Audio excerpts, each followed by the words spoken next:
A Game of Thrones. The book series is written by George R. R. Martin and is a medieval fantasy world. And the setting, there are three settings, and it's the North, King's Landing, and the East. So the North is where the protectors are. They protect the rest of the realm from the wildlings and the others, which many people don't believe in, but they're like crazy ice zombies-ish kind of things.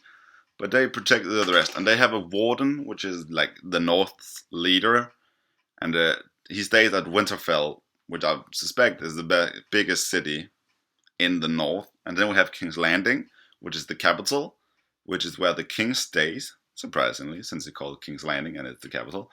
And yeah, this is like the big city, where the rulers are, the markets are. And then we have the East, which is where one of our main characters is. That's Daenerys Targaryen. And she's at the East, where there are a lot of barbarians. It's not only barbarians. There are like cities where there are cities like King's Landing or like Winterfell, where they work as proper cities. But a lot of the story where we are told are barbarians, where it's Carls, which are like kings, king-ish people, where the strongest, he's the leader. And if you don't, so you can just fight and fight and fight. And if you're the best, you're the leader. Alright, so we have a lot of characters in the Game of Thrones, and the obvious main character is Eddard Stark, or Ned Stark, and he is the warden of he's the warden of the North, and he has control of Winterfell. He has a wife called Catelyn Stark, and she is from the family of she's from the Tully family. Then they have 5 legitimate children, which are Robb Stark, which later will be the King of the North, and then we have Sansa Stark, which will be the promised queen to be.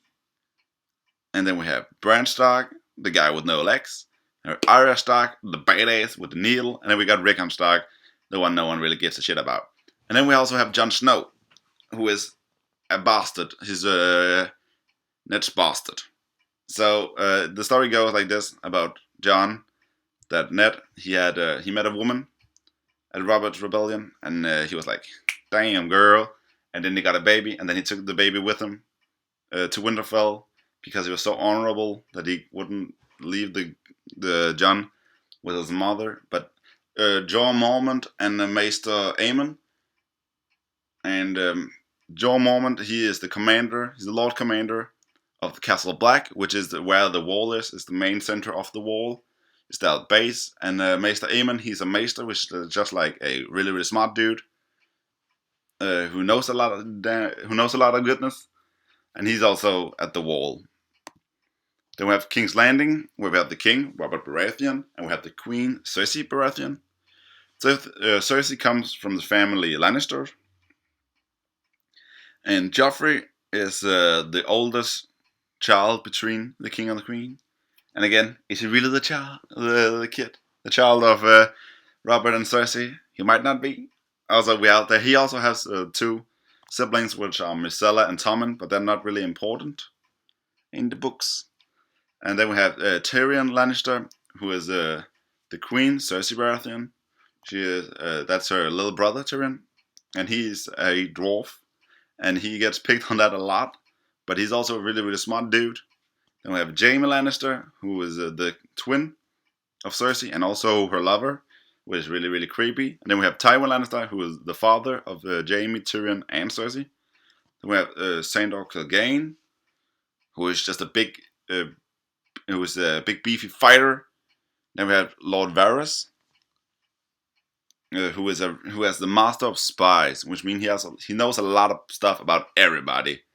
Which is if you have something going on, he knows it. Then we have Gregor Clegane, who's also a big beefy dude. Then we have Peter Baelish, who's also called Littlefinger, and he is just a deceiver. He has a master plan, and he's a really, very smart dude. And then we have Gendry, and Gendry is not that important at all, actually, but he is mentioned he's mentioned as the bastard son. He's one of the known bastard sons of the king, Robert Baratheon, which later on becomes important because he might have some claim to the thrones of the games. All right. Then we have across the narrow sea, where Daenerys is seated, we have Daenerys Targaryen, and her husband Khal Drogo. We also have bitch boy Viserys Targaryen, Jorah Mormont, who is a loyal servant to the Daenerys, but also a spy. At first, he was a spy for Robert, but then he was like, "Yay, I'm gonna keep the Targaryen." Then we have I don't know how to pronounce that. The Illyrio. Yeah, he's just a friend of the family who lets him stay, and he also gives Daenerys 3 dragon eggs. Symbolism and themes in A Game of Thrones is some of the objects. So one of the objects are the Iron Throne in itself. The Iron Throne is built of swords, as you can see in this picture. And it's a symbol of the brutality it takes to get to the throne. Like, you have to use a lot of swords, you have to waste a lot of lives to get to the throne. We see Robert's Rebellion, or hear about Robert's Rebellion in A Game of Thrones, and how he killed Rhaegar Targaryen at the Trident, and how a lot of people were killed doing this. And it's just a great symbol. Like, first of all, it's cold, and it also shows like how it feels to be king, as we learn from Robert, who doesn't like being king. Like, the iron is cold, and the sword of the brutality.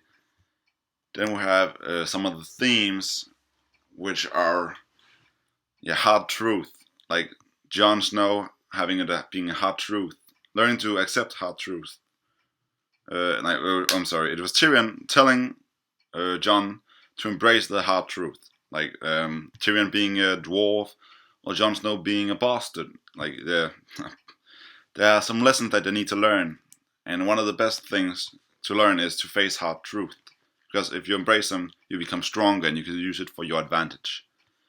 So that's a really good theme, message from the book. And then we have the direwolves, which I think is the biggest symbolism. So there, of course, at first there are 5 the direwolves. Later they found out there was a 6th one. But the 5 main direwolves, 3 of them are male, 2 of them are female, and they all represent their owner. With Robb Stark being the biggest and growing the fastest, because he's the oldest and he has to step up to be a leader and be the king of the North. Then we have Sansa's lady, who's very well behaved. And then we have Nymeria. Arya's direwolf was very fierce. It's aggressive. They have to throw rocks at it to make it go away, so it wouldn't get murdered. Then we have Jon's direwolf, which is is an outsider, just like Jon, where there's a little albino left to the side, while Jon is a bastard, kind of left to the side. It's left from the litter, like the rest of them are like kind of grouped, like the Mirror and Lady are kind of together until the end. And same goes for Rickon and Bran. And Robb goes, of course, outside, but he has already grown up, his direwolf. But then we have, Jon's direwolf has been left alone for a long time. It's an outsider, just like Jon. And yeah, that's pretty much all I have. But I wouldn't have made like a summary of the whole thing, but I think I actually did make that, and it took like 20 minutes, so I'm not going to include that. But yeah, that was about it.